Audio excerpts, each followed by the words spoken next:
Nice and Amy, thanks for that. Time to look at the papers. What's making news today? Well, on the front page of the Mail, of course, like on most of the papers, there's the whole George Osborne and Mandelson thing, which I have to say, when the story is that... Well, the story, of course, is that that they were all on this yacht with this Russian, and he's got lots of money, and really, Mandelson, actually, while he was there... I find it really strange that he was sitting down having a conversation with George Osborne in the first place, having a little chat.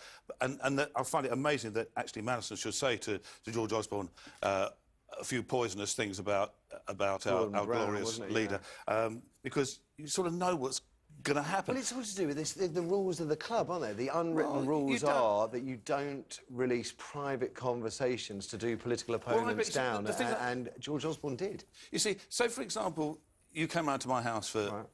Is that an invite? You're most welcome. Excellent, right. I'll go there on Saturday night. Brilliant. It's quite a small house now, isn't it? After the 7 you've already given away.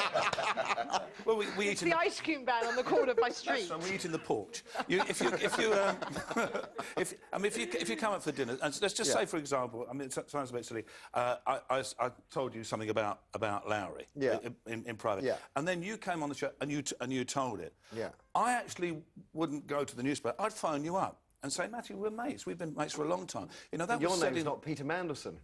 Yeah, that's true. But the moment I saw the Mandelson sort of stuff come out, you just knew what was going to happen. You just knew. I mean, and I think all the papers, I mean, they're not daft. They were just waiting for it to happen. And so the suggestion is that George Osborne said, well, repeated gossip that he shouldn't have done about Peter Mandelson, and now Peter Mandelson, the allegation is, has got him back by exposing this idea that he tried to get money out of this Russian oligarch. Of course, the big phrase is no honour among thieves. That's what comes to mind. That's nicely put, by the way, were any of you invited on this yacht in Corfu? Because everybody else... No, it's easy to find, apparently, because there's lots of toys overboard. They're all thrown.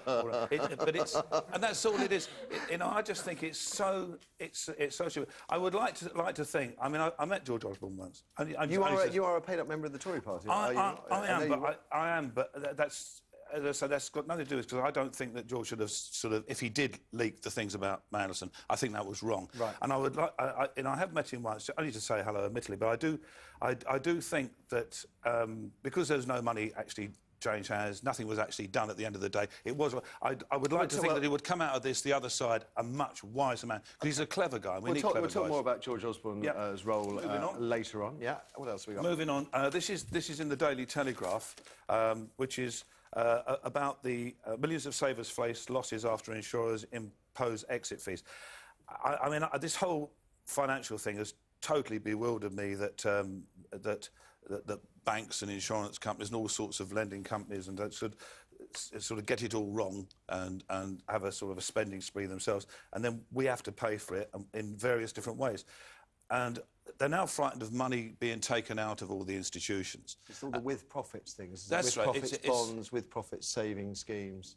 You know, I mean, it doesn't affect me because I gave it all away in the last divorce. So it's the only time I've ever thought, thank God I don't have a pension. I may have a house that's worth about 2p, but at least that's something physical. I might at some point in a few years I'll be able to sell. But pensions, I mean, I just... But that's the tragedy, though, isn't it? Because we were all encouraged to have a pension, save for the future. And people were doing that, and now look. But they're changing the rules here. That's the thing. That's the thing that's wrong. It's changing the rules so that it's, we don't like the rule. And we're frightened that people might take their money out now before the end of the term, because they're frightened that they might lose it all anyway. So what we'll do, we'll impose a huge fine on them. £4,000 to take your money out, because we want you to leave it with us, because we may have it anyway.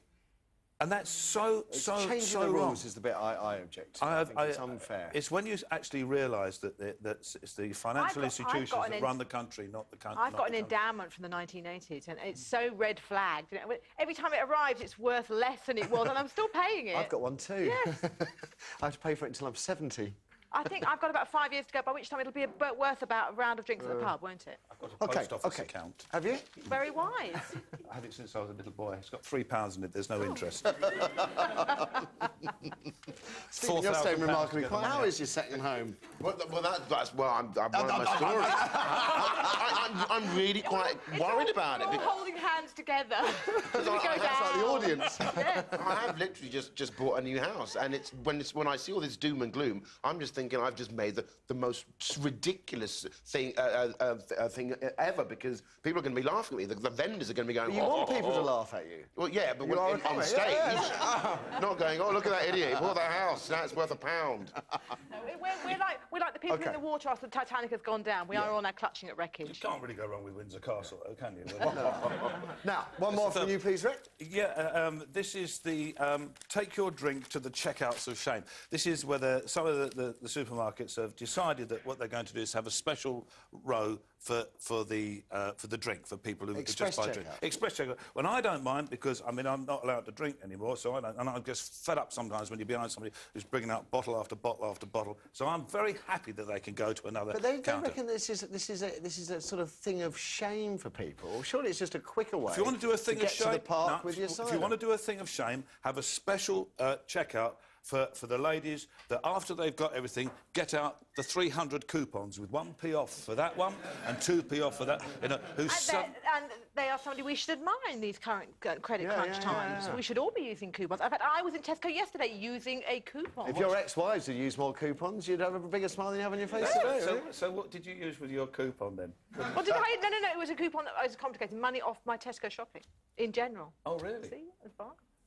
I'll take you to Lidl sometime and Netto. But that was only one coupon, though, wasn't it? Yes, it was just the one. No, but when you get the dear ladies and they've got about 40 coupons, and this one's got half a p off, and then they say, "Oh, I'm sorry, that one ran out on the 13th of November or whatever it is." Oh, I'm sorry. Well, I've got this one here, and you just sit there. Just go to Waitrose. Nobody's shopping there anymore. You have no queues at all. Lowri. But I don't think that booze lane is a lane of shame. That's I'm partying. Look at me. The lane of shame is people with those money bags with pennies in it. I've got things to do. Come on. No, I think it's a good idea. I think it's a great idea. Okay. Okay. What have you got for us, Larry? Well, let's start with something also more about money.